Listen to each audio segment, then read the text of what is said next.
വാർത്തകൾ വിശദമായി. പൊതുമേഖലാ എണ്ണ കമ്പനികൾ ഇന്ധനവില കുത്തനെ കൂട്ടിയതോടെ KSRTC കടുത്ത പ്രതിസന്ധിയിൽ. KSRTCക്ക് പ്രതിമാസം 25 കോടിയോളം രൂപയുടെ അധിക ബാധ്യത വരുത്തുന്നതാണ് തീരുമാനം. KSRTCയുടെ ചരിത്രത്തിൽ ഇത്രയും വലിയ പ്രതിസന്ധി ഉണ്ടായിട്ടില്ലെന്ന് ഗതാഗത മന്ത്രി ആന്റണി രാജു പറഞ്ഞു. ബൾക്ക് പർച്ചേസർ വിഭാഗത്തിൽ ഉൾപ്പെടുത്തിയാണ് പൊതുമേഖലാ എണ്ണ കമ്പനികൾ ഡീസൽ ലിറ്ററിന് 21 രൂപ 10 പൈസ വർദ്ധിപ്പിച്ചത്. ഇതോടെ പൊതുവിപണി വിലയിൽ നിന്ന് 27 രൂപ 88 പൈസയുടെ അധിക തുക KSRTC നൽകേണ്ടി വരും. അതായത് 121 രൂപ 36 പൈസയാണ് 1 ലിറ്റർ ഡീസലിന് KSRTC നൽകേണ്ടത്. പ്രതിദിനം KSRTCക്ക് 75 ലക്ഷം മുതൽ 83 ലക്ഷം രൂപ വരെ അധിക ബാധ്യതയുണ്ടാകും. ഒരു മാസം 22 മുതൽ 25 കോടി വരെയാകും അധിക ബാധ്യത. തീരുമാനത്തിനെതിരെ KSRTC ഹൈക്കോടതിയെ സമീപിക്കും. പൊതുഗതാഗത മേഖലയെ തകർക്കുന്നതാണ് കേന്ദ്ര നടപടിയെന്ന് ഗതാഗത മന്ത്രി ആന്റണി രാജു. ഇത് കേന്ദ്ര ഗവൺമെന്റ് ഈ നടപടി പൊതുഗതാഗത മേഖലയെ തകർക്കുക എന്നുള്ള ഗൂഢലക്ഷ്യം തന്നെയാണ്. കേന്ദ്രം പൊതുഗതാഗത മേഖലയോട് പ്രതികാര ബുദ്ധിയോടെയാണ് പെരുമാറുന്നത്. പ്രതിമാസം 25 കോടി രൂപയുടെ അധിക ബാധ്യത ഏറ്റെടുത്തുകൊണ്ട് KSRTCക്ക് മുന്നോട്ട് പോകാൻ കഴിയാത്ത സാഹചര്യമാണ് ഉണ്ടാക്കിയിരിക്കുന്നത്. 12 ലക്ഷത്തോളം കിലോമീറ്ററാണ് ദിവസേന KSRTC സർവീസ് നടത്തുന്നത്. ഇതിനായി 270 മുതൽ 300 കിലോ ലിറ്റർ വരെയുള്ള ഡീസലാണ് ഉപയോഗിച്ചു വരുന്നത്. ശമ്പളം ഉൾപ്പെടെയുള്ളവ നൽകാൻ കടുത്ത പ്രതിസന്ധി നേരിടുന്ന KSRTCക്ക് വില വർധന വൻ തിരിച്ചടിയാകും. ന്യൂസ് 18 തിരുവനന്തപുരം. കോൺഗ്രസിൽ തിരുത്തൽ നടപടികൾക്ക് സമ്മർദ്ദ ശക്തിയായി നിലകൊള്ളുമെന്ന് തീരുമാനിച്ച് G23 നേതാക്കളുടെ യോഗം. കോൺഗ്രസിന് ഏവരെയും ഉൾക്കൊള്ളുന്ന നേതൃത്വം വേണമെന്നാണ് G23 ആവശ്യപ്പെടുന്നത്. ശക്തമായ പ്രതിപക്ഷമാകാൻ നടപടി ആവശ്യപ്പെട്ട് ഗുലാം നബി ആസാദ് സോണിയാഗാന്ധിയെ കാണും. ഹൈക്കമാൻഡിനെ വെല്ലുവിളിച്ചുകൊണ്ടായിരുന്നു ഡൽഹിയിൽ G23 നേതാക്കളുടെ യോഗം.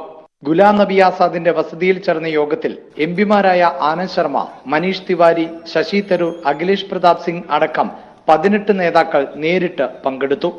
അമരീന്ദർ സിംഗിന്റെ ഭാര്യ പ്രണീത് കൗറിന്റെ സാന്നിധ്യവും ശ്രദ്ധേയമായി.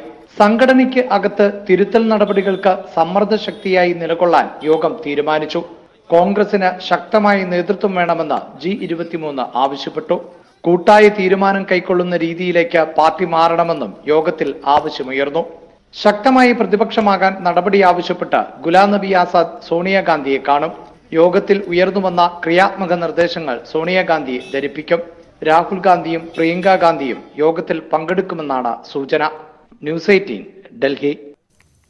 ജപ്പാനിലുണ്ടായ ഭൂകമ്പത്തിൽ 2 മരണം, 90-ലധികം പേർക്ക് പരിക്കേറ്റു. ഫുക്കുഷിമയ്ക്ക് വടക്ക് ബുള്ളറ്റ് ട്രെയിൻ പാളം തെറ്റിയതായി റിപ്പോർട്ടുണ്ട്.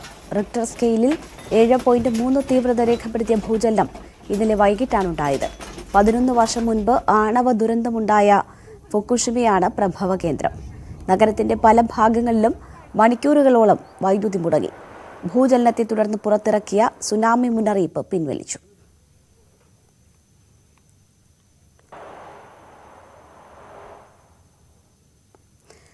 ചലച്ചിത്ര മേഖലയിൽ പ്രവർത്തിക്കുന്ന സ്ത്രീകളുടെ പ്രശ്നങ്ങളിൽ നടപടി വേണമെന്നാവശ്യപ്പെട്ട് WCC നൽകിയ ഹർജിയിൽ ഹൈക്കോടതി ഡിവിഷൻ ബെഞ്ച് ഇന്ന് വിധി പറയും. സിനിമാ രംഗത്ത് ആഭ്യന്തര പരാതി പരിഹാര സമിതി നിലവിലില്ലെന്ന് ചൂണ്ടിക്കാട്ടിയാണ് സംഘടന ഹൈക്കോടതിയെ സമീപിച്ചത്. ചീഫ് ജസ്റ്റിസ് S മണികുമാറും ജസ്റ്റിസ് ഷാജി P ചാലിയും ഉൾപ്പെട്ട ഡിവിഷൻ ബെഞ്ചാണ് ഹർജിയിൽ വിധി പറയുക. ഹർജിയിൽ സംസ്ഥാന വനിതാ കമ്മീഷനും കക്ഷി ചേർന്നിരുന്നു. നടിയെ ആക്രമിച്ച സംഭവത്തിലെ അന്വേഷണ ഉദ്യോഗസ്ഥരെ വധിക്കാൻ ഗൂഢാലോചന നടത്തിയെന്ന കേസിലെ FIR റദ്ദാക്കണമെന്നാവശ്യപ്പെട്ട് ദിലീപ് സമർപ്പിച്ച ഹർജി ഹൈക്കോടതി ഇന്ന് പരിഗണിക്കും. കേസിലെ തെളിവുകൾ ദിലീപ് നശിപ്പിച്ചുവെന്നാണ് പ്രോസിക്യൂഷന്റെ ആരോപണം. എന്നാൽ നടിയെ ആക്രമിച്ച കേസുമായോ വധഗൂഢാലോചന കേസുമായോ ബന്ധപ്പെട്ട ഒരു തെളിവുകളും തന്റെ ഫോണുകളിൽ നിന്ന് നശിപ്പിച്ചിട്ടില്ല എന്നാണ് ദിലീപ് കോടതിയെ അറിയിച്ചത്. കേസുമായി ബന്ധമില്ലാത്ത വാട്സ്ആപ്പ് ചാറ്റുകൾ മാത്രമാണ് ഡിലീറ്റ് ചെയ്തത്. വധഗൂഢാലോചന കേസ് രജിസ്റ്റർ ചെയ്യുന്നതിന് ഏറെ മുമ്പ് തന്നെ ഫോണുകൾ സ്വകാര്യ ലാബിൽ ഫോറൻസിക് പരിശോധനയ്ക്ക് അയക്കാൻ തീരുമാനിച്ചിരുന്നുവെന്നുമാണ് ദിലീപിന്റെ വാദം.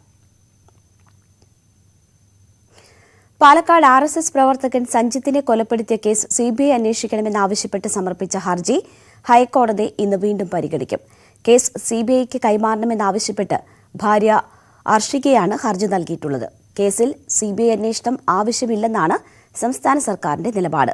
അന്വേഷണം നിർണായക ഘട്ടത്തിലാണെന്നും ഈ സാഹചര്യത്തിൽ കേസ് കേന്ദ്ര ഏജൻസിക്ക് കൈമാറേണ്ടതില്ലെന്നും സർക്കാർ നേരത്തെ കോടതിയിൽ പറഞ്ഞിരുന്നു.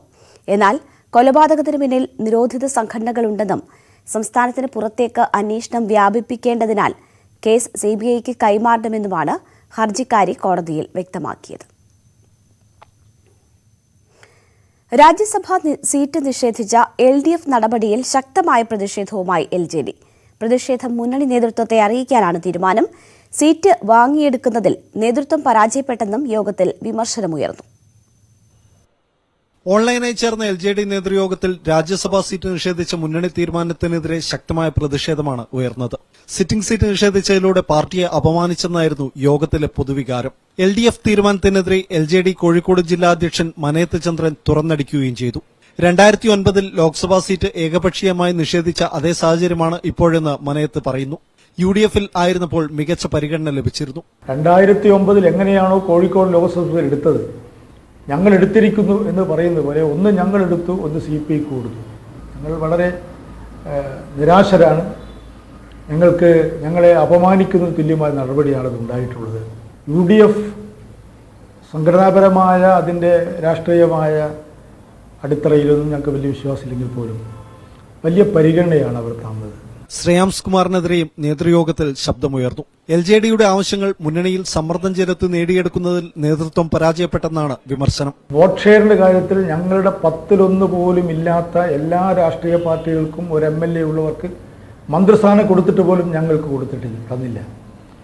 ഇത് പിടിച്ചുപോകാൻ ആവശ്യമായ രാഷ്ട്രീയ നേതൃത്വം ഞങ്ങളുടെ പാർട്ടി അവസരത്തിൽ തുയർന്നോ എന്ന ചോദ്യവും പാർട്ടി പ്രവർത്തകന്മാർ ഉന്നയിക്കുന്നുണ്ട്.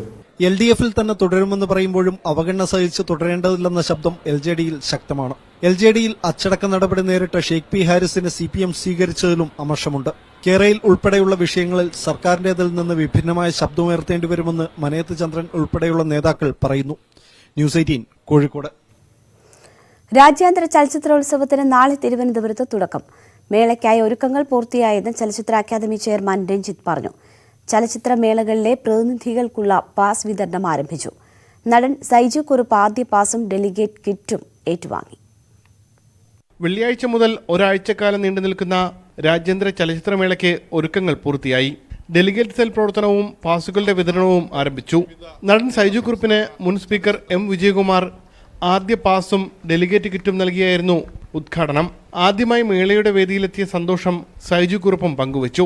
ഒരുപാട് സന്തോഷമുണ്ട്. ആദ്യമായിട്ടാണ് ഇങ്ങനെ ഒരു IFKയുടെ വേദിയിൽ എനിക്ക് വരാൻ പറ്റിയത്. അത് രഞ്ജേട്ടൻ കാരണം.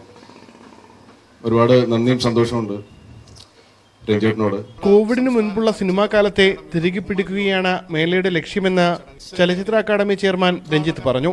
ഈ പാൻഡമിക് ഭീതിയിലായിരുന്ന നാട്ടിൽ ഒരുപാട് റെസ്ട്രിക്ഷൻസ് ഉണ്ടായിരുന്നു. പക്ഷേ അത് 100% ഒക്യുപ്പൻസിയിലേക്ക് തിയേറ്ററുകൾ തുറക്കുന്നു.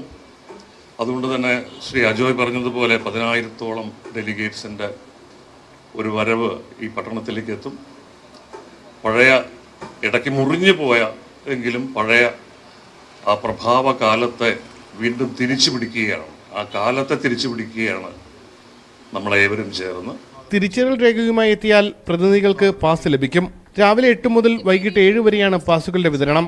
സ്പോട്ട് രജിസ്ട്രേഷന് പ്രത്യേക കൗണ്ടറും ആരംഭിച്ചിട്ടുണ്ട്. ന്യൂസ് 18 തിരുവനന്തപുരം. തിരുവനന്തപുരത്ത് സിനിമാ പ്രേമികൾക്ക് പ്രതീക്ഷയേകി കൈരളി തിയേറ്റർ സമുച്ചയത്തിന് പുതുമോടി. അത്യാധുനിക ശബ്ദ ദൃശ്യ സംവിധാനം ഒരുക്കിയാണ് നവീകരണം. സംസ്ഥാനത്ത് ആദ്യമായി കുട്ടികൾക്കായി ബേബി റൂം എന്ന പേരിൽ പ്രത്യേക സൗകര്യവും ഒരുക്കിയിട്ടുണ്ട്.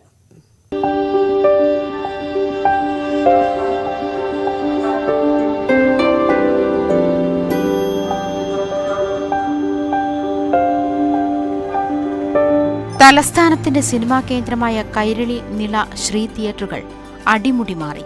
പടിക്കെട്ടുകൾ പിന്നിട്ട് കയറി ചെല്ലുന്നത് പൂർണ്ണമായും ശീതീകരിച്ച തിയേറ്റർ സമുച്ചയത്തിലേക്കാണ്.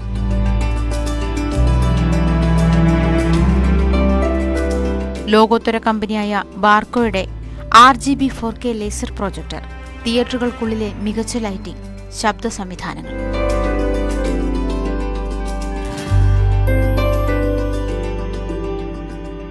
$12 കോടി മുടക്കിയാണ് നവീകരണം. 20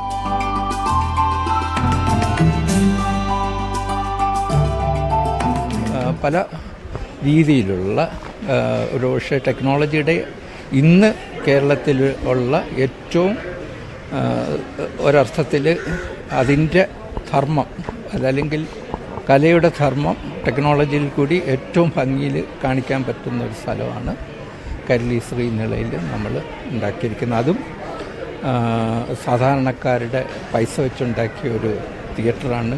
തിയേറ്ററുകൾക്ക് പുത്തൻ മാതൃക സൃഷ്ടിക്കുന്ന ബേബി റൂമാണ് മറ്റൊരു ആകർഷണം. തിയേറ്ററുകളുടെ പിന്നിരയിലും ബേബി റൂമുണ്ട്. അവിടെ കുട്ടിയുമായിരുന്നാലും സിനിമാ കാഴ്ചകൾക്ക് തടസ്സമൊന്നുമുണ്ടാകാത്ത തരത്തിലാണ് നിർമ്മാണം. ഇതുകൂടാതെ ഫീഡിംഗ് റൂം വേറെയുമുണ്ട്. ഭിന്നശേഷി സൗഹൃദത്തിന്റെ ഭാഗമായി ലിഫ്റ്റും കെട്ടിടത്തിൽ ഒരുക്കിയിട്ടുണ്ട്. ന്യൂസ് 18 തിരുവനന്തപുരം. വിദേശങ്ങളിൽ നിന്നും സംസ്ഥാനത്തേക്ക് ലഹരി കടത്തുന്ന സംഘത്തെക്കുറിച്ച് കൂടുതൽ വിവരങ്ങൾ ലഭിച്ചതായി എക്സൈസ്. കേസുമായി ബന്ധപ്പെട്ട് കൂടുതൽ അറസ്റ്റുകൾ ഉണ്ടാകും. കൊറിയർ വഴി ലഹരി എത്തിച്ചു നൽകുന്ന സംഘങ്ങളിൽ മലയാളികളുമുണ്ടെന്ന വിവരം അന്വേഷണ സംഘത്തിന് ലഭിച്ചിട്ടുണ്ട്. കോഴിക്കോട് പിടിയിലായ ഫസലുദ്ദീനെ ചോദ്യം ചെയ്തു വരികയാണ്. ഗെയിൽ പ്രകൃതിവാതക പൈപ്പ് ലൈൻ പദ്ധതിയുടെ ഭാഗമായുള്ള പാലക്കാട് സിറ്റി ഗ്യാസ് പദ്ധതി അടുത്ത മാസം കമ്മീഷൻ ചെയ്യും. ആദ്യഘട്ടത്തിൽ എലപ്പുള്ളി, പുതുശ്ശേരി പഞ്ചായത്തുകളിലെ 2 വാർഡുകളിൽ ഗ്യാസ് എത്തും.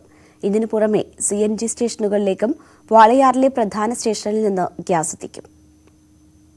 വാളയാറിലുള്ള പ്രധാന വിതരണ സ്റ്റേഷന്റെ നിർമ്മാണം പൂർത്തിയാകുന്നതോടെയാണ് പദ്ധതി കമ്മീഷൻ ചെയ്യുക. കൂറ്റനാട് മുതൽ വാളയാർ വരെയുള്ള ഗെയിൽ പ്രകൃതിവാതക പൈപ്പ് ലൈൻ പദ്ധതിയുടെ നിർമ്മാണം നേരത്തെ പൂർത്തിയായിരുന്നു. വാളയാറിലുള്ള പ്രധാന വിതരണ സ്റ്റേഷന്റെ നിർമ്മാണവും അവസാന ഘട്ടത്തിലാണ്. ആദ്യഘട്ടത്തിൽ എലപ്പുള്ളി, പുതുശ്ശേരി പഞ്ചായത്തുകളിലെ 2 വാർഡുകളിലേക്കാണ് പൈപ്പ് ലൈൻ വഴി ഗ്യാസ് എത്തിക്കുക. Indian oil, Adani gas private ലിമിറ്റഡിനാണ് വിതരണ ചുമതല. ഇവിടെയുള്ള 1000-ഓളം വീടുകളിലേക്ക് നേരിട്ട് ഗ്യാസ് എത്തും. തുടർന്ന് കഞ്ചിക്കോട്ടെ വ്യവസായ സ്ഥാപനങ്ങളിലേക്കും പൈപ്പ് ലൈൻ വഴി ഗ്യാസ് എത്തിക്കും.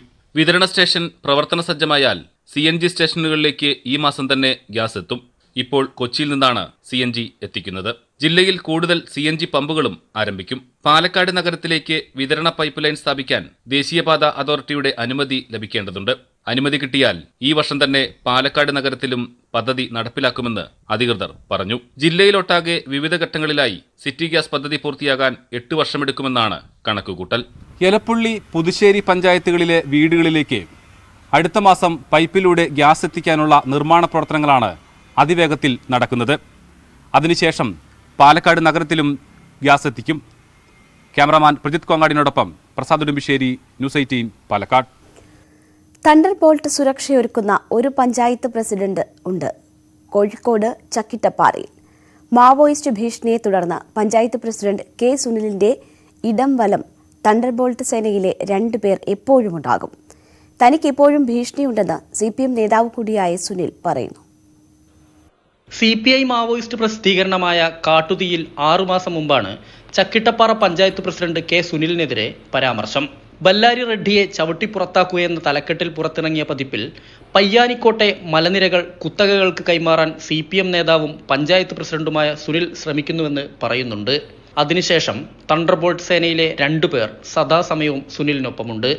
മാവോയിസ്റ്റ് ഭീഷണി എന്ന് പറഞ്ഞാൽ ഇപ്പം യഥാർത്ഥത്തിൽ മാവോയിസ്റ്റ് ഭീഷണിയുടെ ഭാഗമായിട്ട് ഒരു സെക്യൂരിറ്റി, തണ്ടർബോൾട്ട് സെക്യൂരിറ്റി വേണമെന്ന് പോലീസ് സൂപ്രണ്ട് അറിയിച്ചത് സെപ്റ്റംബർ മാസം 1-ാം തീയതിയാണ്. സെപ്റ്റംബർ മാസം 1-ാം തീയതി മുതൽ ഇപ്പം ഇന്ന് വരെ തണ്ടർബോൾട്ട് സെക്യൂരിറ്റി ഉണ്ട്.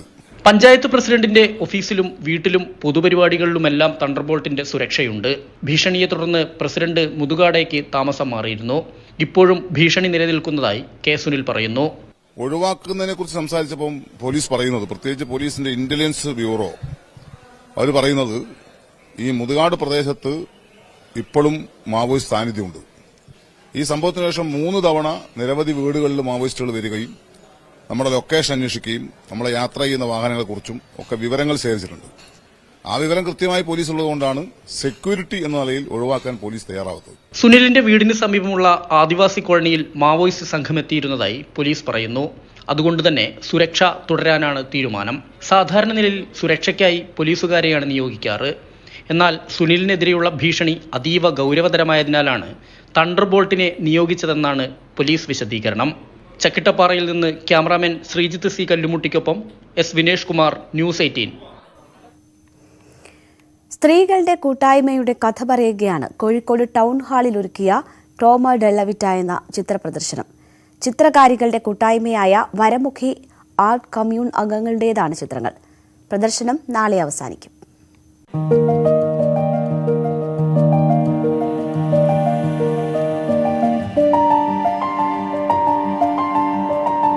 വരമുഖി ആർട്ട് കമ്മ്യൂൺ 16 ചിത്രകാരികളുടെ കൂട്ടമാണ്. കൂട്ടായ്മ തുടങ്ങി 3-ാം വർഷത്തിൽ ഒരുക്കിയ ക്രോമ ഡെല്ലവിറ്റ എന്ന പ്രദർശനത്തിലെ ചിത്രങ്ങൾ ഒന്നിച്ചു നിൽക്കാൻ തീരുമാനിച്ച 16 പെണ്ണുങ്ങളുടെ കഥ പറയും. എന്തുകൊണ്ട് സ്ത്രീകൾക്ക് മാത്രമായി ഒരു ആർട്ട് കമ്മ്യൂൺ എന്ന ചോദ്യത്തിന് ഇതൊരു സാഹോദര്യമാണെന്ന് മറുപടി. പല വ്യക്തികൾ, പല ആൾക്കാർ, നമ്മൾ അറിയുന്ന കുറെ പേര് വീട്ടില് സ്വാതന്ത്ര്യമില്ലാതെ വരയ്ക്കാൻ പോലും സ്വാതന്ത്ര്യമില്ലാത്ത കുറെ സ്ത്രീകളുണ്ട്. ഇതൊക്കെ ഒരു പ്രചോദനമാണ്. അപ്പൊ വരയിലൂടെ അവർക്ക് എക്സ്പ്രസ് ചെയ്യാനും അവരുടെ ഫീലിംഗ് എക്സ്പ്രസ് ചെയ്യാനും അതുപോലെ ഒന്ന് പുറത്തു വരാൻ അവർക്ക് സഹായിക്കും. ഒരു ഹാപ്പി കിട്ടുന്നുണ്ട്. നമ്മൾ വരയ്ക്കുമ്പോൾ സന്തോഷം നമുക്ക് കിട്ടുന്നുണ്ട്. സ്ത്രീ, ദലിത്, പരിസ്ഥിതി രാഷ്ട്രീയം തെളിഞ്ഞു കാണാം പ്രദർശനത്തിലെങ്ങും. പരിസ്ഥിതി വിഷയങ്ങൾ, സ്ത്രീ വിഷയങ്ങൾ, അതേപോലെ തന്നെ മറ്റ് ജെൻഡർ പൊളിറ്റിക്സുമായിട്ട് മറ്റ് വിഷയങ്ങൾ, ദളിത് ഇഷ്യൂസ്, സെൽഫ് ആയിട്ടുള്ള പ്രശ്നങ്ങൾ എല്ലാം തന്നെ എക്സ്പ്ലിറ്റ് ചെയ്യുന്ന വർക്കാണ് നമ്മൾ ചെയ്യാറ്. ലോക്ഡൌൺ കാലത്ത് ഓൺലൈൻ എക്സിബിഷനുകളും ക്യാമ്പുകളും സംഘടിപ്പിച്ചുകൊണ്ടായിരുന്നു വരമുഖിയുടെ പ്രവർത്തനങ്ങൾ. പിന്നീട് ഓഫ്ലൈനായും ക്യാമ്പുകൾ തുടങ്ങി. കേളപ്പജി സ്മാരകത്തിലെ ചുവർച്ചിത്രങ്ങളടക്കം നിരവധി പ്രൊജക്ടുകൾ വരമുഖി കമ്മ്യൂൺ പൂർത്തിയാക്കി.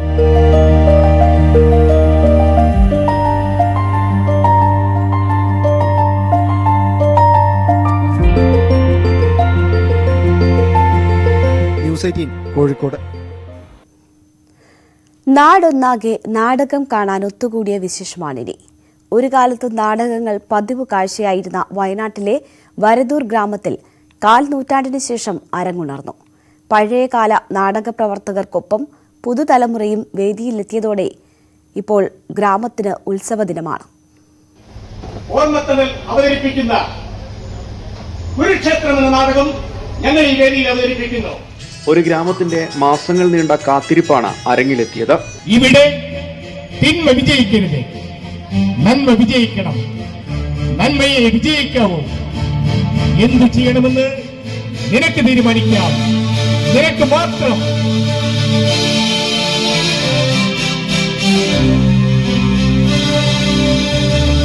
രണ്ടര പതിറ്റാണ്ട് മുമ്പ് വരെ വയനാട്ടിലെ നാടക പ്രവർത്തനത്തിന്റെ പ്രധാന കേന്ദ്രങ്ങളിലൊന്നായിരുന്നു വരദൂർ ഗ്രാമം. പഴയകാല നാടക പ്രവർത്തകർക്കൊപ്പം പുതുതലമുറയും ചേർന്നപ്പോൾ ഉത്സവരാവായി വരദൂരിന്.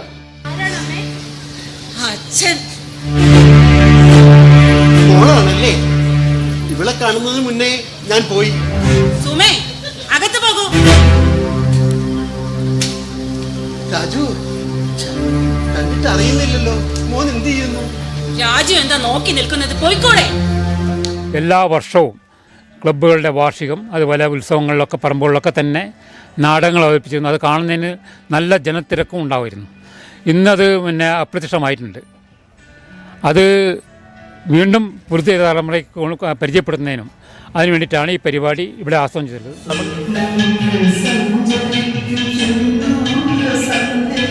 നീണ്ട പരിശീലനത്തിന് ശേഷമാണ് കഴിഞ്ഞ ദിവസം CL ജോസിന്റെ കുരുക്ഷേത്രി എന്ന നാടകം കാലാനുസൃതമായ മാറ്റങ്ങളോടെ വേദിയിലെത്തിയത്. നാടിന്റെ നാടക പ്രതാപകാലത്തെ പുത്തൻ തലമുറയ്ക്ക് പരിചയപ്പെടുത്തുകയാണ് ലക്ഷ്യമെന്ന് സംഘാടകർ പറഞ്ഞു.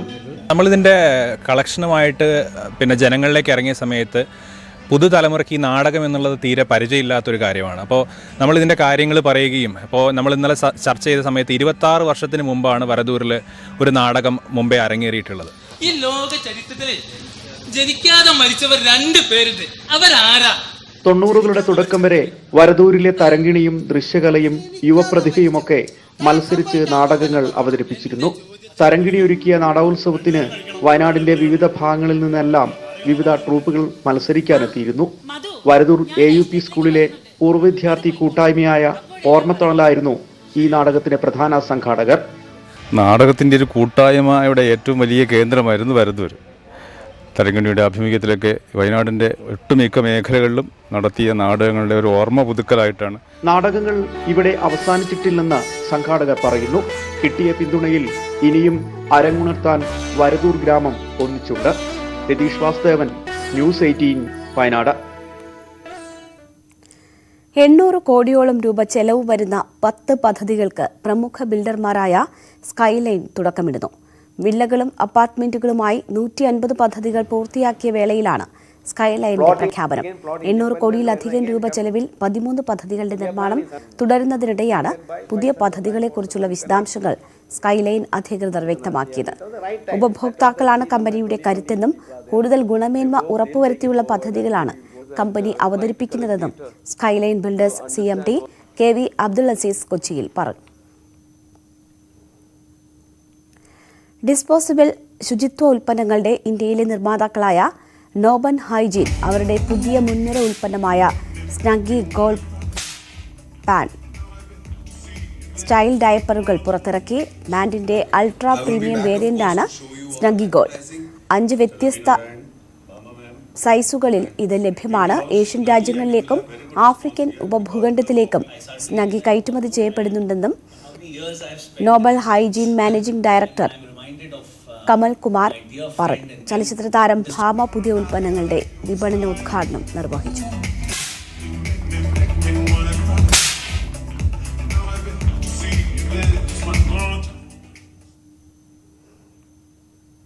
കപ്പടിക്കാൻ ബ്ലാസ്റ്റേഴ്സ്.